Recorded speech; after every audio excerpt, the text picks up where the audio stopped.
एक छोटे से गांव में रिया नाम की एक दयालु लड़की रहती थी।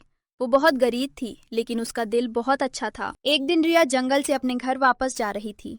रास्ते में उसे एक छोटा सा घायल पक्षी दिखाई दिया। रिया ने उसे प्यार से उठाया और कहा, डरो मत, मैं तुम्हारी मदद करूंगी। उसने पक्षी को एक सुरक्षित जगह पर रखा और फिर अपने घर चली गई। रिया गरीब जरूर थी, लेकिन उसका दिल बहुत अमीर था। वो किसी की मदद करने के बदले में कभी कुछ नहीं चाहती थी। उस रात रिया के छोटे से घर में अचानक तेज चमकदार रोशनी फैल गई। रिया डरकर उठ गई। उसके सामने एक सुंदर परी खड़ी थी। परी ने कहा, रिया, आज तुमने एक छोटे से जीव की मदद की, लेकिन क्या तुम्हें पता है कि वह कोई साधारण पक्षी नहीं था? रिया हैरानी से बोली।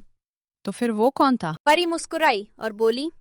वो मेरे जादुई जंगल का रक्षक था। परी ने अपना हाथ आगे बढ़ाया और रिया को एक छोटा सा चमकता हुआ बीज दिया।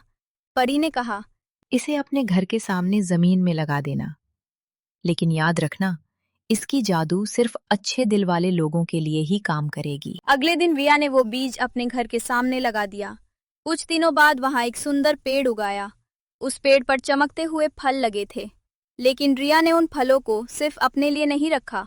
उसने गांव के गरीब और भूखे लोगों में भी वे फल बांट दिए। रिया को एक जादुई उपहार मिला था, लेकिन उसके लिए सबसे बड़ी जादू दूसरों के चेहरे पर आई खुशी थी। उस रात परी एक बार फिर रिया के सामने आई।